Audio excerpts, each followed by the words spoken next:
Assalamualaikum warahmatullahi wabarakatuh. Waalaikumsalam warahmatullahi wabarakatuh. Mulai kita doa dulu ya. Bismillahirrahmanirrahim. Kita berdoa minta agama dan kepercayaan masing-masing. Mudah-mudahan selalu dalam lindungan Allah Subhanahu wa Ta'ala. Diterangkan hati dan pikirannya, disampaikan pada harapan dan impiannya, dimampukan menyelesaikan pada tepat waktu, dan semoga selalu dalam kesehatan dirinya beserta keluarga, sehat jasmani, rohani, mental, fisik, dan dompetnya. Dompet penting ya. Oke, baiklah, kita langsung aja ya. Kita lanjutkan materi aplikasi fungsi linier pada fungsi fungsi permintaan, penawaran, dan keseimbangan pasar dan pengaruhnya terhadap pajak dan subsidi, ya kan? Kemudian kita sudah masuk di pembahasan mengenai pajak tetap. Nah, saya review dulu sedikit ya untuk pajak tetap.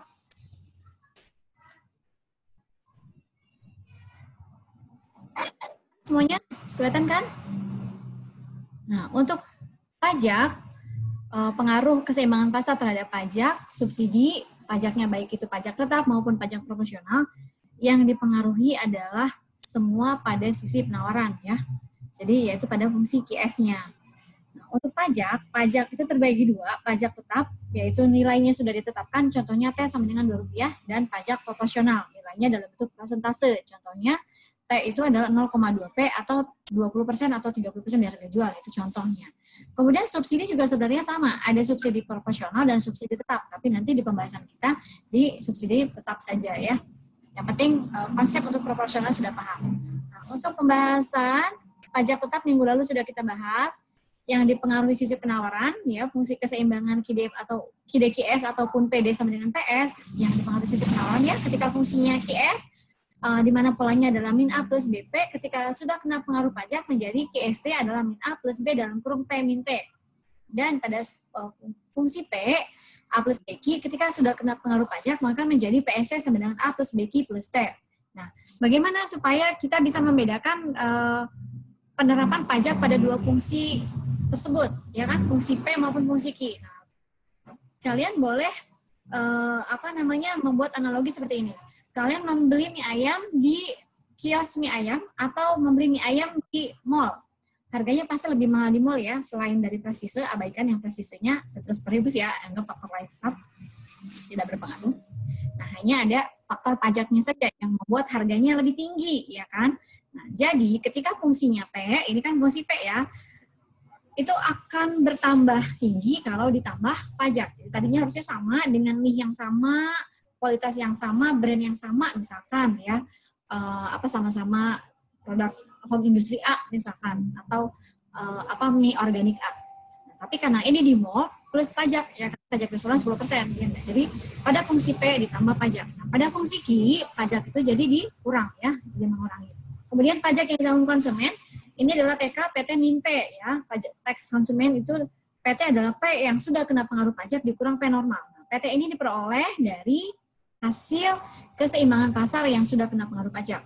Kemudian pajak yang ditanggung produsen adalah T min TK, yaitu pajaknya dikurang pajak yang ditanggung konsumen tadi, karena sejatinya sebenarnya seharusnya pajak itu ditanggung oleh konsumen dan produsen, walaupun mungkin faktanya banyak juga dialihkan semua ke konsumen.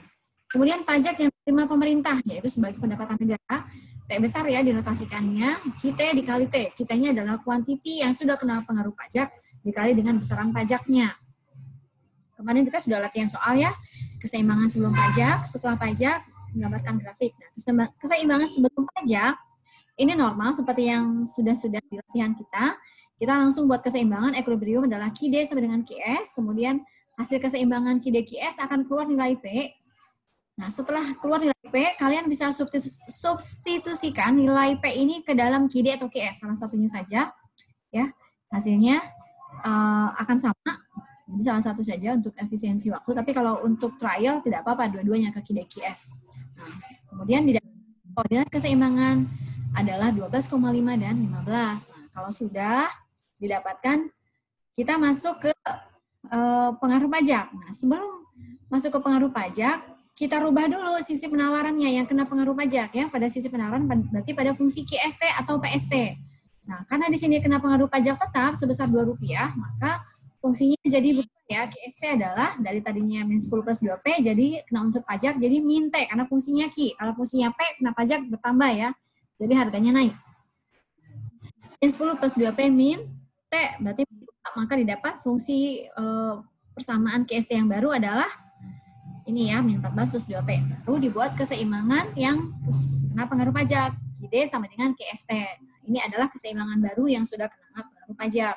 Sama seperti tadi prosesnya buat keseimbangan. Nah, hasil KID QST menghasilkan nilai P, kemudian substitusikan lagi ke salah satunya, ke KID ataupun QS, pilih salah satu saja.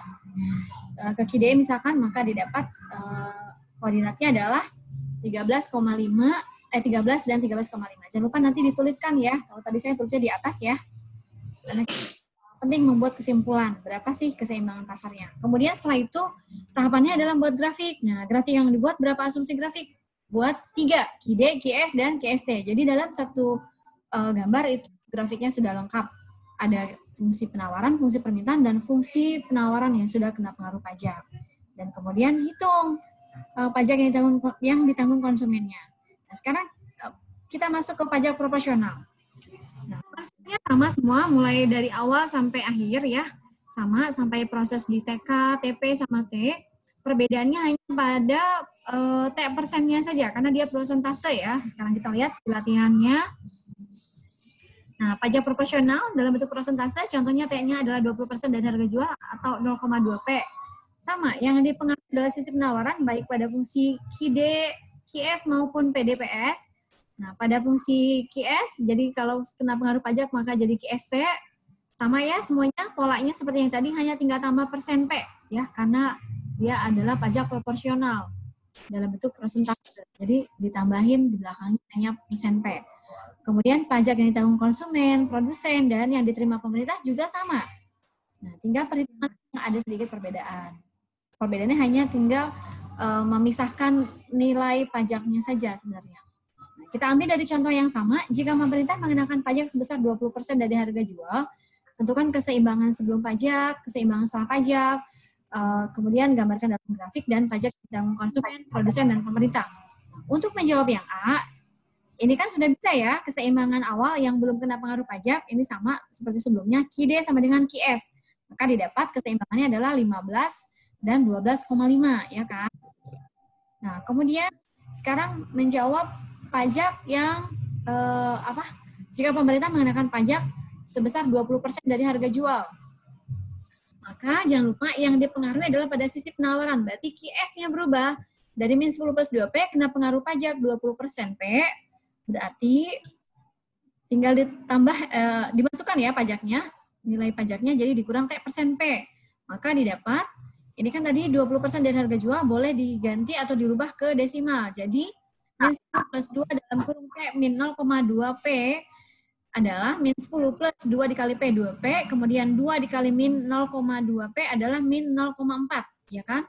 Nah, kemudian ingat ini ada variabel P yang sama, berarti bisa diakumulasi ya. 2P dikurang 0,4P adalah 1,6P. Min 10-nya tetap ya, karena dia konstanta, tidak ada temannya. Nah, ini adalah fungsi QST yang baru. Kalau sudah dapat fungsi QST yang baru, substitusi kita buat keseimbangan yang sudah kena pengaruh pajak. Ini pajak persentase ya, pajak proporsional. Maka QD sama dengan QST adalah, nah ingat QST-nya yang baru ya, yang sudah kita rubah tadi, kena pajak proporsional. Jadi 40 min 2P sama dengan min 10 plus 1,6P. Kemudian pisahkan yang ada variabel P-nya dengan yang tidak ada variabel P-nya. Min 2P 1,6P sama dengan min 10 min 40. Jadi min 3,6P sama dengan min 50. Jadi P-nya adalah min 50 per min 3 dibagi 6. Min 3,6 berapa? 13,8 ya. Ini kelas yang semalam belum direkam, jadi semalam sambil dihitung, sambil diketik dan dihitung ya. Jadi tidak apa-apa. Kita bisa pakai juga untuk yang kelas malam. Nanti filenya saya kirim untuk belajar. Nah, kemudian kalau sudah didapat P-nya, jadi prosesnya sama ya, rubah dulu sisi penawarannya, baru buat keseimbangan yang baru. Jadi KIDE dengan QST yang baru. Setelah didapat hasil keseimbangan pasar, substitusi ke salah satu untuk melengkapi koordinat keseimbangannya. Ini kan tadi dapat P 13,8, lalu substitusi KIDE 40-2P, maka didapat Q-nya adalah 12,4. Jangan lupa tuliskan atau cantumkan keseimbangan yang didapat ya. Ini tadi T berarti ya, karena sudah kena pengaruh pajak, bukan E normal. Itu adalah 12,4 dan 13,8. Nah, kemudian setelah itu kita membuat grafik. Nah, sebelum membuat grafik, kita harus membuat asumsi grafik. Ya kan? Kita harus membuat asumsi grafik. Berapa asumsi grafik yang harus dibuat?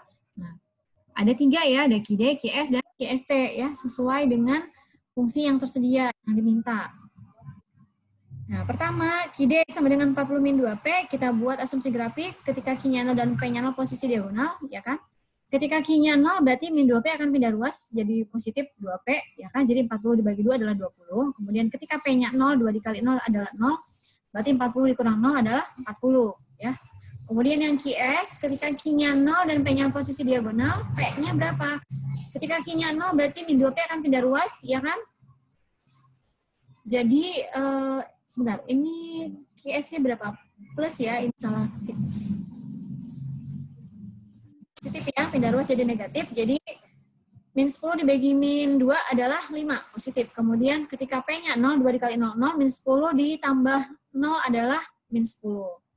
Kemudian berikutnya adalah QST, min 10 plus 1,6P. Ketika Q-nya 0, berarti 1,6 ini pindah ruas jadi min 1,6. Jadi min 10 dibagi min 1,6 adalah 6,25. Kemudian pada saat P-nya 0, berarti 1,6 dikali 0 adalah 0, jadi min 10, ya. Nah, kemudian setelah asumsi grafiknya siap, gambarkan dalam grafik satu-satu, jangan semua digaris lalu atau kita buat poin-poin koordinatnya satu-satu ya.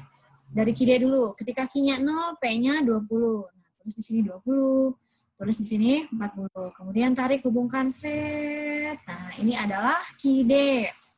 Kalau sudah jadi KIDE-nya, sekarang kita buat QS. Ketika Q-nya 0, P-nya adalah 5, ya kan? Kemudian ketika P-nya yang 0, Q-nya adalah min 10. Tarik, hubungkan seret. Nah, ini adalah QS. Nah, saya kasih warna ya, biar ada perbedaan. Untuk QS-nya,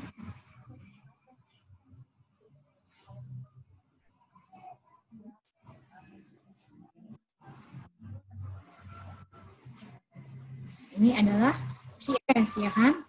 Nah, ini adalah KIDE, ini QS. Dan ini adalah keseimbangan sebelum pajak di pojok ini ya.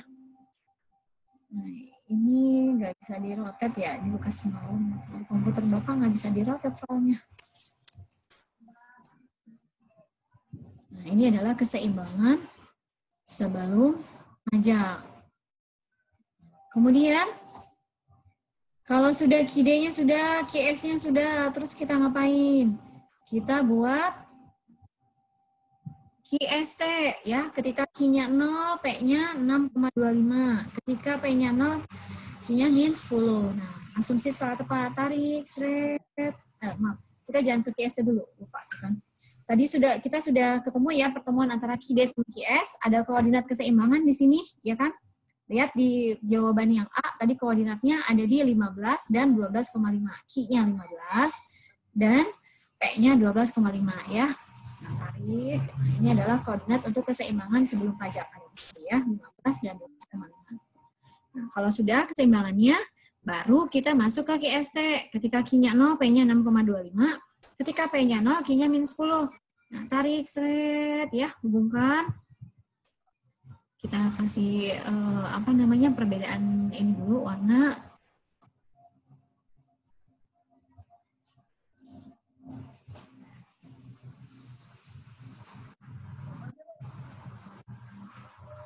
Nah, ini adalah QST.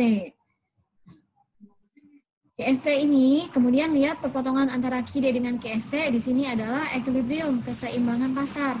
Nah, jadi lihat koordinatnya ada dimotong di berapa? 12,4 dan 13,8 ya. Lihat aja dari sudut sini ya. Nah, kita asumsi skala tepat ya. Jadi kita nggak usah buat 1, 2, 3 gitu. Kita lihat asumsi skala tepat, lihat di sini. Secara skala berurutan kan. Kalau menclok pindah misalkan 13,8, 12,5 baru 20. Nah, itu berarti skala tidak tepat. Skalanya salah, jadi harus diperbaiki. Ya, posisinya salah, ini sudah sesuai ya. Kemudian kita sudah punya keseimbangan sebelum pajak dan keseimbangan setelah pajak. Nah, kita bisa tahu jawaban kita ini ada potensi benar. Ada potensi benar melihat dari grafiknya. Jadi, kalau kena pengaruh pajak, keseimbangannya ada di atas normal. Ini kan tadi keseimbangan pajak kan di 5 ya, minus 10 dan 5 ya kan. Kemudian kena pengaruh pajak di minus 10 dan 6,25. Jadi, kalau kena pengaruh pajak, grafiknya ada di atas normal. Ya, nanti kalau kena subsidi ada di bawah normal. Yang normal ini. Nah, kalau kena pajak di atas normal, kalau kena subsidi di bawah normal. Ya, grafiknya. Ini sudah benar. Bisa ngikutin kan? Nah, kemudian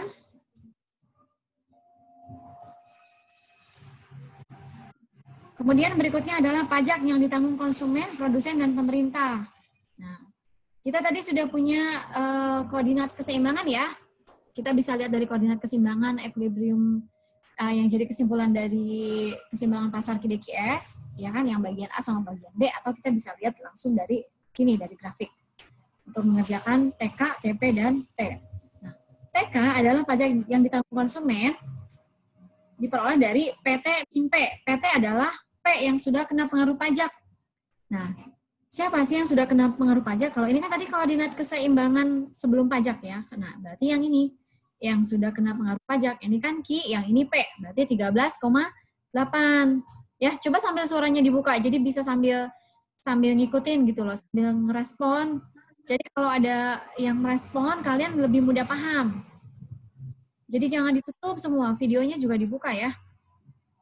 Nah, PT itu apa? Di 13,8. Kemudian dikurang P normal. P normal berapa? Nah, P normal berarti lihat koordinat keseimbangan yang normal. Ini kan Q, ini P. 13,5. Ya. Bisa ngikutin? Ya, jadi 13,8 dikurang 12,8 adalah berapa? 1,3 ya. 1,3. Dan kita lanjut, pajak yang ditanggung produsen. Nah, TP adalah T min TK. Besarnya pajak dikurang pajak yang ditanggung produsen, karena lazimnya pajaknya memang ditanggung bersama ya. Nah, jangan lupa ini ada pajak proporsional, jadi kita keluarkan dulu nilai bersih pajaknya. Jadi T-nya adalah 20% dari harga jual. Jadi 20% dari nilai pajak yang yang kena pengaruh pajak, berarti 13,8. 20% dikali 13,8, 0,2 dikali 13,8 adalah 2,76. Nah, masukkan di sini. TP adalah T min TK, jadi T-nya adalah 2,76. Nah, 2,76 dikurang TK, tadi 1,3 kan? Dikurang 1,3 adalah 1,46. Kemudian berikutnya ditanggung, yang diterima ya, kalau pajak karena penerimaan negara diterima oleh pemerintah, T besar, QT adalah kuantiti yang kena pengaruh pajak, berarti Q yang kena pengaruh pajak, mana nih? Ini kan normal ya, kalau ini yang sudah kena pengaruh pajak, ini kan Q, ini P, berarti yang kena, yang ini ya, 12,4 ya, ini. Lihat dari sini juga bisa, atau dari jawaban yang B juga bisa. 12,4 dikali besarnya pajak tadi yang sudah dihitung, pajak bersih ya, 2,76 adalah 34,2. Bagaimana sini bisa ngikutin? Bisa. Nah, sekarang kita masuk ke bagian subsidi. Nah, di subsidi ini konsepnya sama seperti yang di pajak, pajak tetap dan proporsional, tapi kita ambil konsep yang tetap saja ya. Yang penting untuk yang proporsional sudah paham. Nah, untuk yang subsidi, karena kita ambil subsidi tetap, nilainya tetap. Jadi langsung ditentukan. Misalkan S sama dengan 1,5 rupiah. Nah, berarti subsidinya ditentukan sebesar 1,5 rupiah. Sama yang dipengaruhi pada sisi penawaran, ya baik pajak maupun subsidi, ya karena pada sisi penawaran itu yang paling dominan mempengaruhi fluktuasi harga. Kemudian QD, QS, D sama PS. Kemudian berikutnya adalah fungsinya ya. Ketika fungsinya Q, pada fungsi Q tadi kalau pajak dikurang T kan. Kebalikannya, ketika kena subsidi maka ditambah S. Kemudian pada fungsi P, ketika kena pajak, kalau tadi ditambah sama pajak, nah Kalau ada subsidi berarti dikurang. Logikanya begini, kalau kita biasa beli bensin 10.000 kemudian diberikan subsidi, berarti harganya turun kan? Ya nggak? Berkurang kan? Karena dikasih subsidi. Sampai sini paham kan logikanya?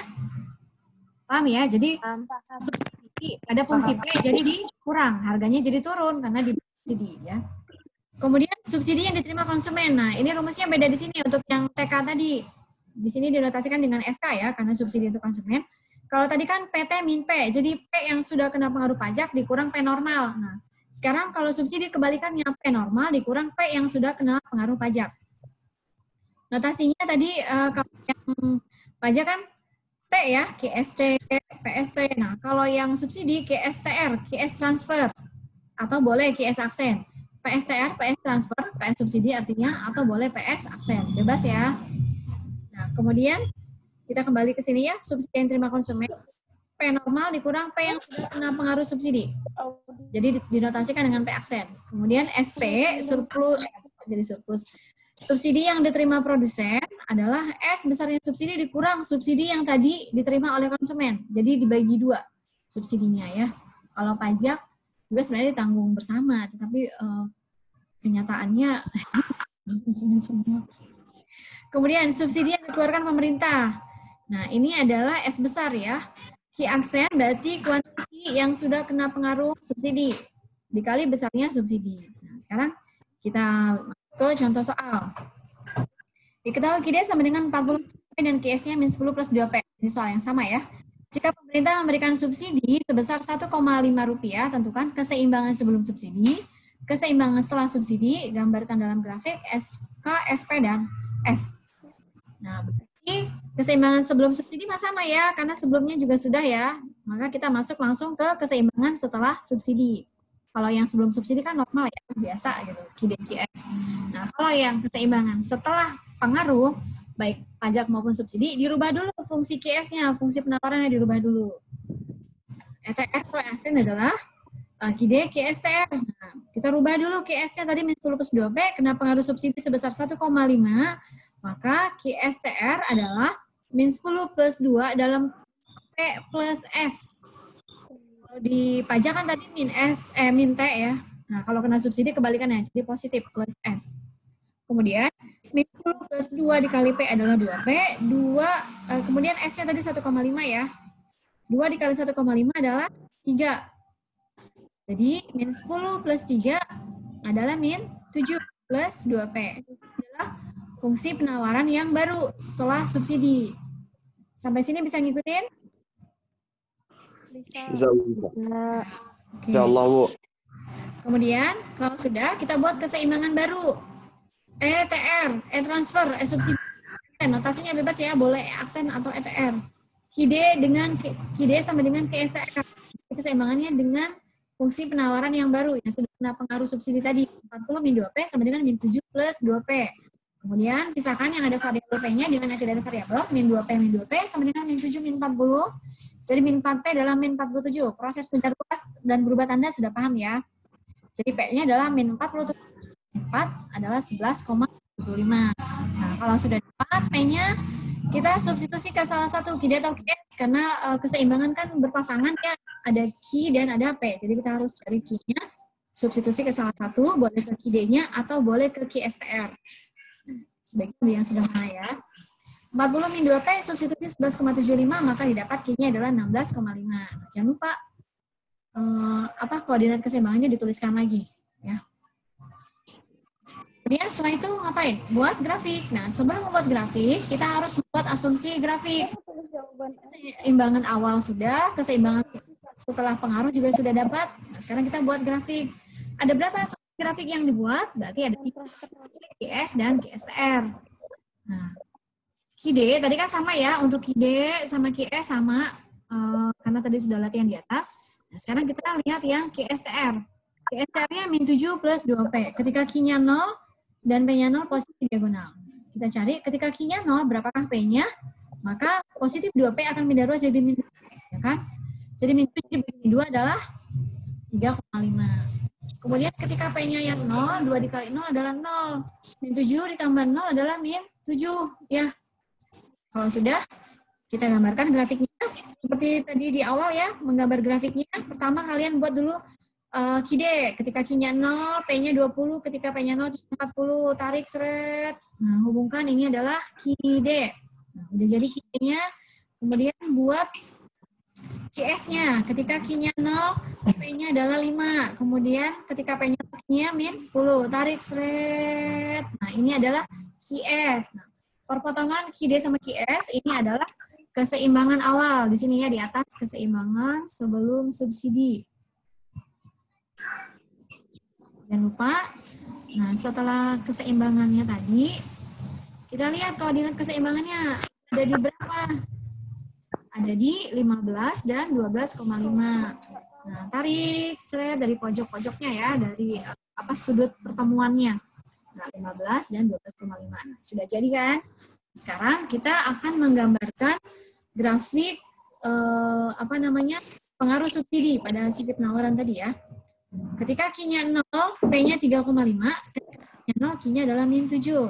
Nah, di sini kan, fungsi skala tepat, tarik, hubungkan. Nah, ini adalah fungsi QSTR.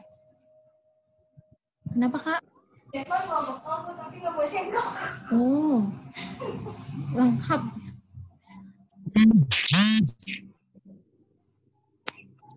Yes. Ini ya, yang sudah kena pengaruh subsidi. Nah, ini pertemuan antara Q-D dengan QSR di sini kan. Ini adalah ET-nya. Kemudian lihat koordinat keseimbangannya ada di berapa nih? Tadi ya, jawaban bagian B tadi. Iya, sebentar saya. Q-D-nya adalah 16,5. Iya, lagi istirahat. 16,5 dan berapa tadi? Ada di AA sayang. 16,5 dan di 11,75. 11,75. Secara skala, asumsi skala tepat sesuai ya, karena ini berurutan ya, tidak mencolok gitu, nilainya tidak berseberangan. Oke, sampai sini bisa ngikutin? Jadi kita bisa apa jawaban kita benar atau salah, lihat dari grafiknya juga. Ini kan yang kena pengaruh subsidi ada di bawah normal, ya kan? Yang normal kan di atas, yang kena pengaruh subsidi ada di bawahnya, itu yang yang merah ini. Kemudian subsidi yang diterima konsumen dan dikeluarkan pemerintah. Subsidi yang diterima konsumen itu adalah SK, P dikurang P aksen. P-nya berarti P yang belum kena pengaruh. Nah, P yang belum kena pengaruh, kita lihat mana nih yang belum subsidi, yang sebelum subsidi ini kan 15 dan 12,5, berarti P yang normalnya adalah 12,5. Dikurang P yang sudah kena pengaruh subsidi. P ini ada di sini 11,75. Jadi 12,5 dikurang 11,75 adalah 0,75. Kemudian ya. Kemudian subsidi yang diterima produsen adalah S dikurang SK. Nah, S-nya adalah besar subsidinya. Tadi kan di soal 1,5 ya, 1,5 rupiah. Jadi S-nya adalah 1,5. SK-nya tadi dapat berapa? 0,75. Jadi 1,5 dikurang 0,75 adalah 0,75. Kemudian subsidi yang dikeluarkan pemerintah, S besar. Ini adalah key aksen, berarti kuantiti yang subsidi. Ya, berarti yang ini 16,5 ya kan? Kan sudah kena pengaruh subsidi ya di bawah. Ini adalah 16,5 dikali besarnya subsidi 1,5 adalah 24,7. Oke, sampai sini paham? Bisa dipahami sampai sini? Ada pertanyaan tidak?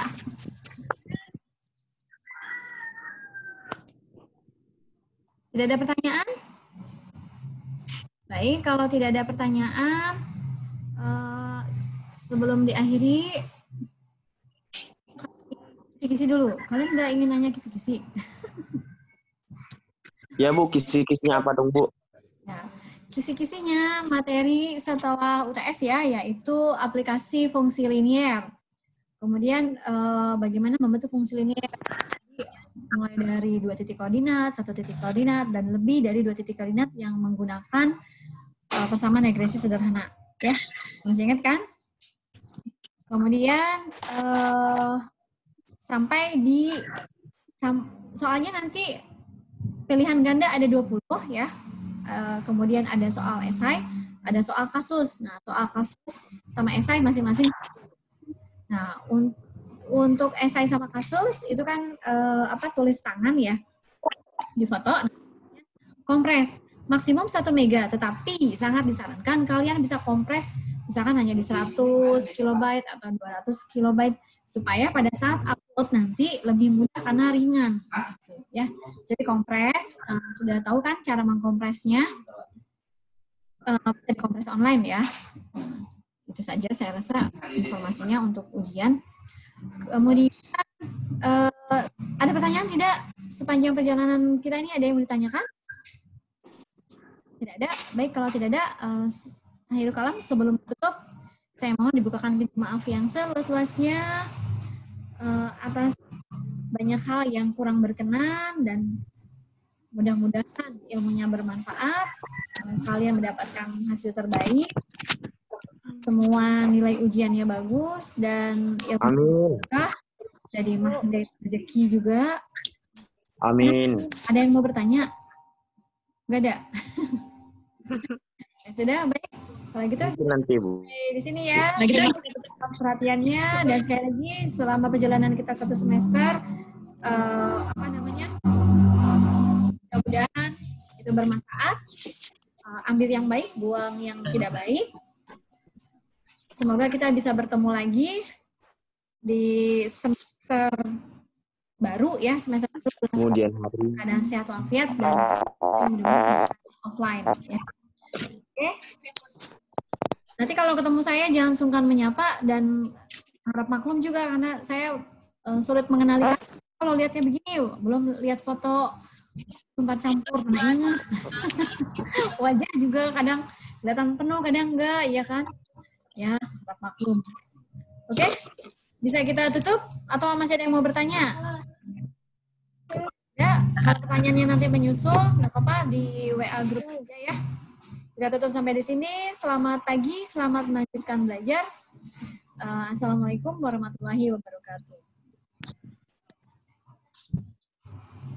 Waalaikumsalam warahmatullahi wabarakatuh.